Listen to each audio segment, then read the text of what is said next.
Shalom sahabat Repa yang terkasih dalam Tuhan. Iman bisa jadi hal paling indah dalam hidup, tapi juga bisa jadi hal paling berbahaya kalau diarahkan ke tempat yang salah. Kita sering dengar orang berkata, yang penting punya iman.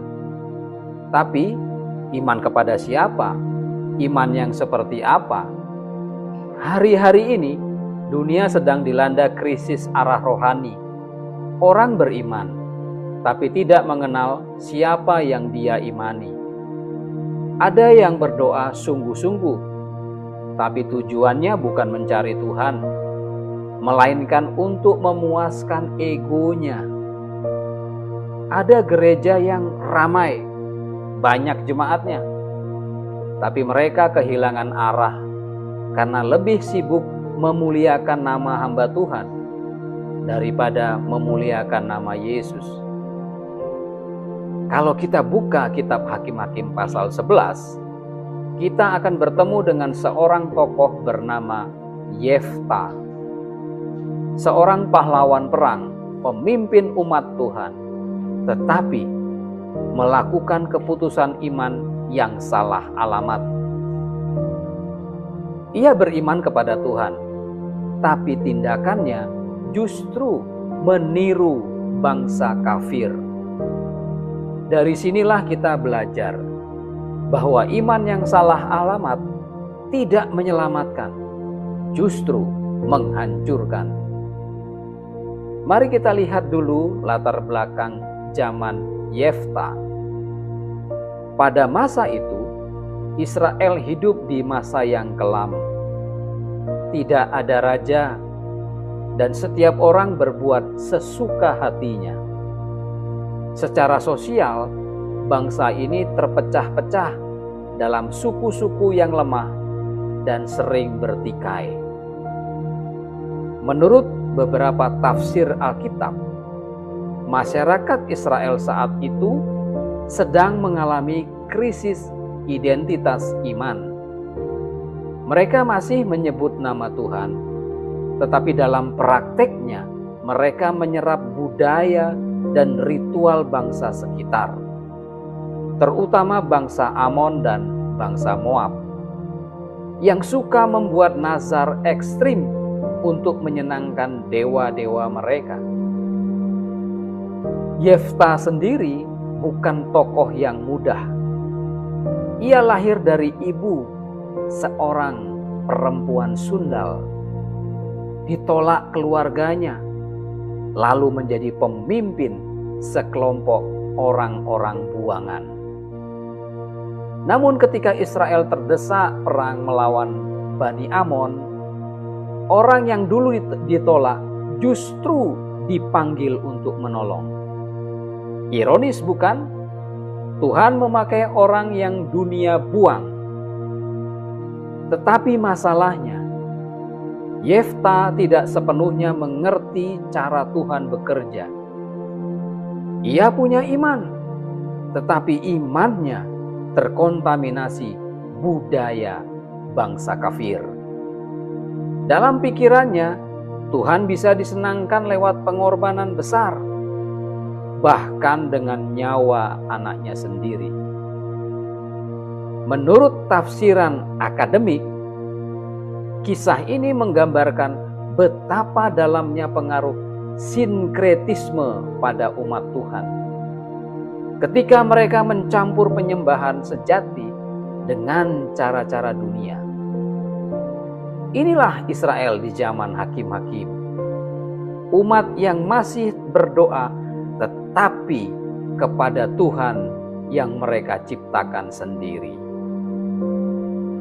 Secara ilmu bahasa, linguistik, kata nazar dalam bahasa Ibrani dalam ayat 33:1 berasal dari akar kata nadar yang berarti menyatakan janji di hadapan Ilahi.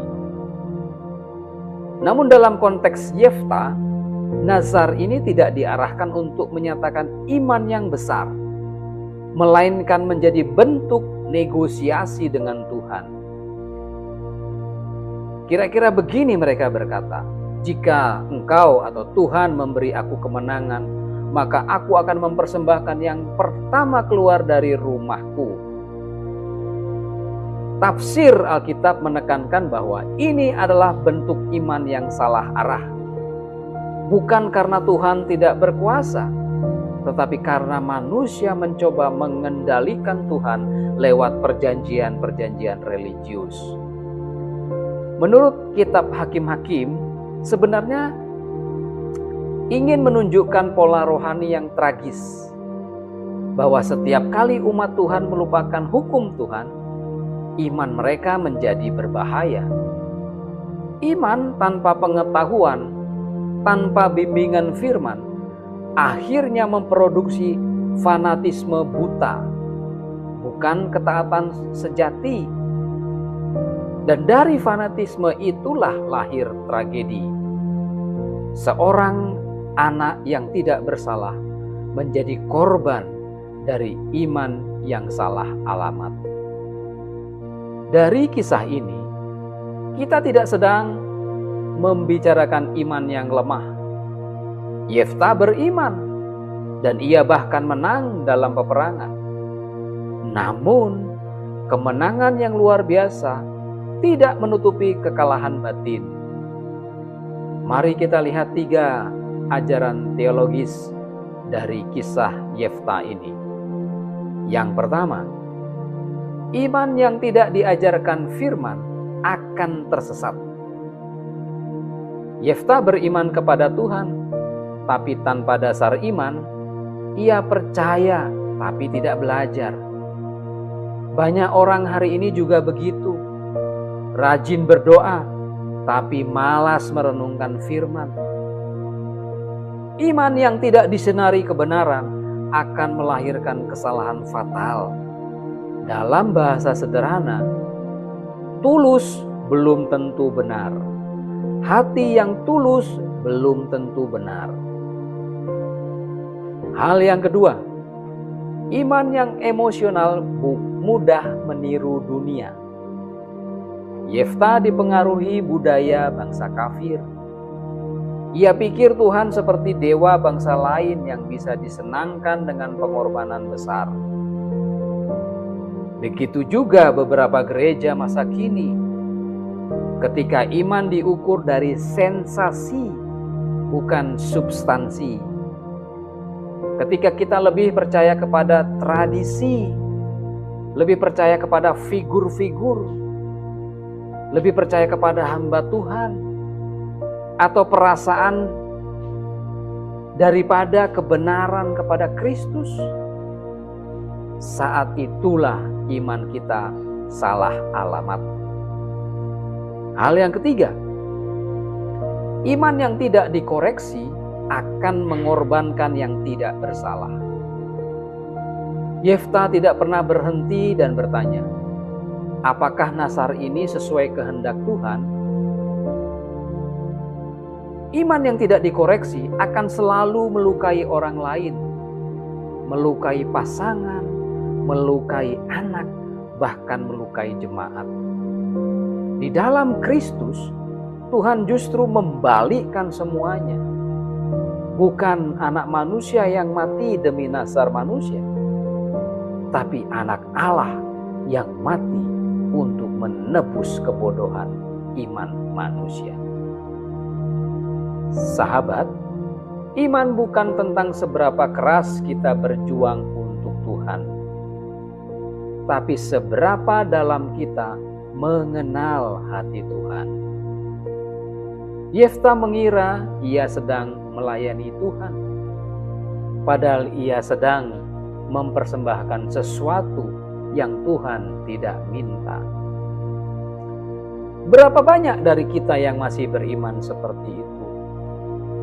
Rajin, aktif pelayanan, tapi arah hatinya keliru. Pesan buat kita hari ini sangat jelas. Iman tanpa pengenalan akan Tuhan itu berbahaya.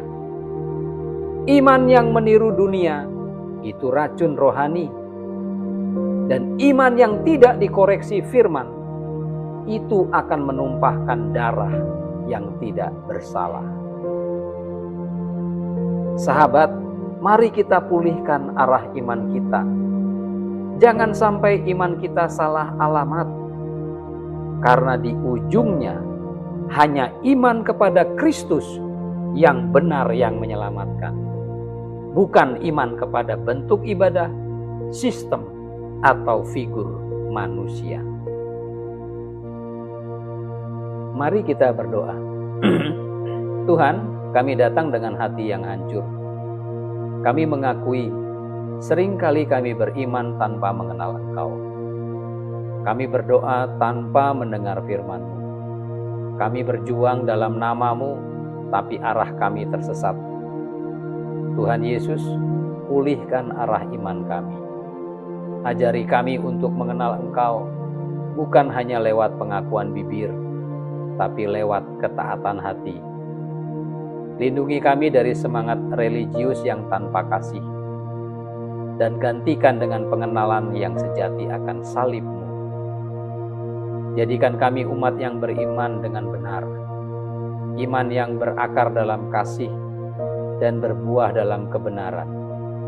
Di dalam nama Tuhan Yesus Kristus kami berdoa. Amin.